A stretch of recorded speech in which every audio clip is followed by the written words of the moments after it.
Brad Williams, Frugal Finance, hedging with interest rate futures. In this course, we'll look at hedging with interest rate futures. We present a series of examples, progressing from simple cases to situations that are more complex. In short, the hedger in interest rate futures tries to take a futures position that will hopefully generate a gain to offset a possible loss in the cash market. This also implies that the hedger takes a futures position that will generate a loss to offset a potential gain in the cash market. Thus, the interest rate future hedger is attempting to reduce risk, not make profits. Keep that in mind. Hedging.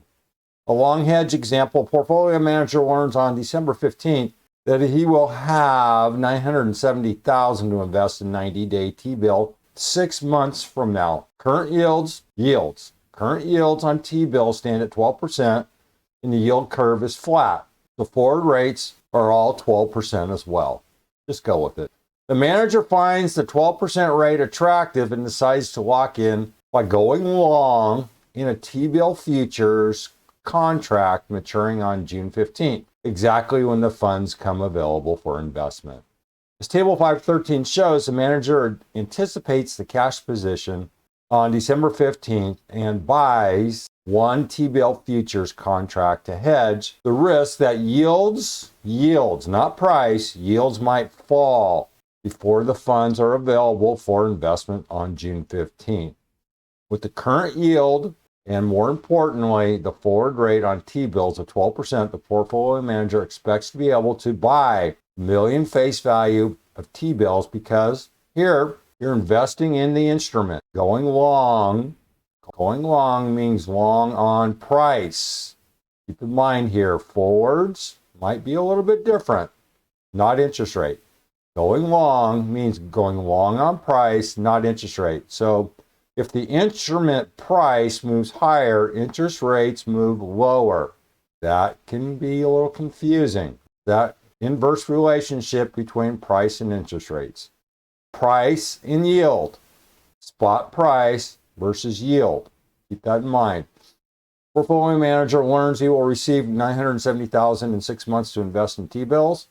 Market yield 12%. Expected face value of bills to purchase $1 million. The manager buys one T-bill futures contract to mature in 6 months. Futures price $970.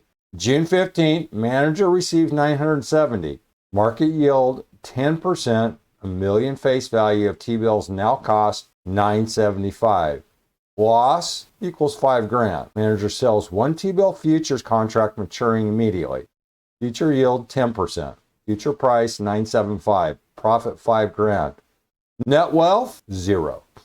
The hedge is initiated and time passes. On June 15th, the 90-day T-bill has fallen to 10%, confirming the portfolio's manager's fear. Consequently, the $1 million face value of 90-day T-bills is worth $975, equals $1 million, minus 0.1 times $1 million times 90 divided by 360, equals $975. Just before the futures contract matures, the manager sells one T-bill futures contract because he bought one, making a profit of $5,000 in the spot market. Or now the portfolio manager buys what he thought would be $970 in T-bills. Cost of the $1 million face value of 90-day T-bills has risen from $970 to $975. Why is it now saying the face value 90 days? Well, take whatever yield that is, 970 times 10% times whatever that interest is. It should be equal $1 million. All right, generating a cash market loss of $5,000. However, the futures profit exactly offsets the cash market for 0 change in wealth. Upon receipt of the $970,000, together with an additional $5,000 in future profits, the original plan can now move forward as intended. The portfolio manager proceeds to buy $1 million worth of 90-day T-bills. Keep in mind, 90-day T-bills are discounted. What do I mean by discount?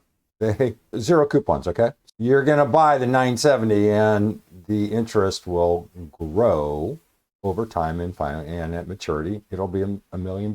You don't receive a coupon, all right? You don't receive that dividend. That being said, it's just built in, all right? If you're that new to all of this, go back to the very, very, very, very, very beginning. future value, present value. Take a look at those courses. This example is deliberately designed to show the view of a long hedge, though it may seem somewhat contrived. Notably, the yield curve depicted in figure 5.2 is initially flat, with change occurring solely in its level. This hypothetical shift in the yield curve is unrealistic in practice. Keep that in mind. Also, the assumption of a flat yield curve greatly simplifies this example. In a flat yield curve example, spot and forward rates align perfectly. Therefore, when one engages in futures trading to secure a particular rate, it inherently fixes a forward rate as highlighted in this example. Additionally, it is assumed that the portfolio manager receives precisely the required funds at the exact time needed to purchase $1 million worth of T-bills. These idealized conditions gradually give way to more realistic scenarios in subsequent examples, such as those illustrating a short hedge, which we're going to go to next. Brad Williams, Frugal Finance. Thanks for watching.